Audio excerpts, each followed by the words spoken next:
शक्तीपीठ महामार्ग विकास की विनाश। सुजलाम सुफलाम शेतीवर फिरणार नांगर, निसर्गाच्या हानीला जबाबदार कोण? पुसद वेद मीडिया विशेष। शक्तीपीठ महामार्गाच्या नावाखाली महाराष्ट्रात विकासाची स्वप्ने दाखवली जात असली तरी या प्रकल्पाच्या निमित्तानं एक भीषण वास्तव समोर येत आहे। ज्या जमिनीने पिढ्यानपिढ्या शेतकऱ्यांचं पोट भरलंय, ज्या शेतात आज हिरवीगार पिके डोलत आहेत, त्याच शेतातून आता सिमेंटचा महामार्ग जाणार आहे। विकासाच्या या गतीत शेतकऱ्यांची अस्मिता आणि निसर्गाचा वारसा चिरडला जाणार का, असा संतप्त सवाल आता उपस्थित होतोय। हिरव्यागार शेतीचं स्मशान होणार का?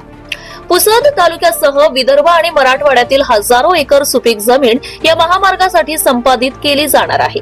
महामार्गासाठी होणारी जमीन मोजणी ही केवळ कागदावरची आकडेवारी नसून ती शेतकऱ्यांच्या स्वप्नांची मोजणी आहे। ज्या शेतातून आज कापूस, सोयाबीन आणि फळबागा डोलत आहेत, त्या ठिकाणी उद्या डांबराचे थर असतील, हजारो झाडे तोडली जातील, ज्यामुळे पर्यावरणाचा समतोल पूर्णपणे ढासळण्याची भीती आहे।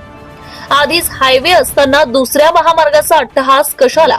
लोकांचा मूळ प्रश्न असा आहे की नागपूर ते तुळजापूर हा मार्ग आधीच अस्तित्वात आहे, मग कोट्यवधी रुपये खर्च करून समांतर असा दुसरा महामार्ग कशासाठी? सरकारचा हा अफाट पैसा जनतेच्या कष्टाचा कर, टॅक्स आहे। एकाच दिशेला जाणारे दोन महामार्ग बांधण्यापेक्षा आहे त्या रस्त्याची दुरुस्ती आणि आरोग्य शिक्षण क्षेत्रावर हा पैसा खर्च का केला जात नाही? हा विकास की केवळ कंत्राटदारांचे भले करण्याचा प्रयत्न? निसर्गाचा मुस्कान हिरावला जाणार। हा महामार्ग अनेक वनक्षेत्रांमधून आणि डोंगरदऱ्यांमधून जाणार आहे। यामुळे वन्यजीवांचे मार्ग बंद होतील आणि मोठ्या प्रमाणात वृक्षतोड केली जाईल। सिमेंटच्या या जंगलामुळे तापमानात वाढ होईल, ज्याचा फटका शेतीला आणि मानवी आरोग्यालाही बसणार आहे। निसर्गाची ही हानी भरून काढणे कोणत्याही मोबदल्यात शक्य नाही। शेतकऱ्यांचा मोबदला की एक मृगजळ?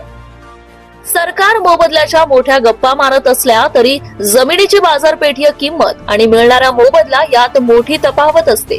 शेती गेल्यावर शेतकरी भूमिहीन होईल, आज मिळणारे पैसे उद्या संपतील, परंतु कायमस्वरूपी उत्पन्नाचं साधन असलेल्या जमिनीचा घास हा महामार्ग घेणार आहे। जनतेचा आवाज तुम्हाला काय वाटते?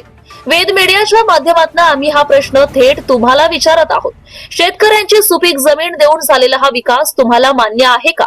आधीच रस्ते उपलब्ध असताना नवीन महामार्गावर 20,000 कोटींचा खर्च करणे योग्य आहे का? निसर्गाचा बळी देऊन मिळणारी ही वेगवान प्रगती आपल्याला खरंच हवी आहे का? तुमच्या प्रतिक्रिया खाली कमेंट बॉक्समध्ये नक्की कळवा। तुमच्या एका कमेंटमुळे या भागातील शेतकऱ्यांचा आक्रोश दडलेला असू शकतो। निर्भीड बातमीपत्र, सत्य आहे ते दिसणारच।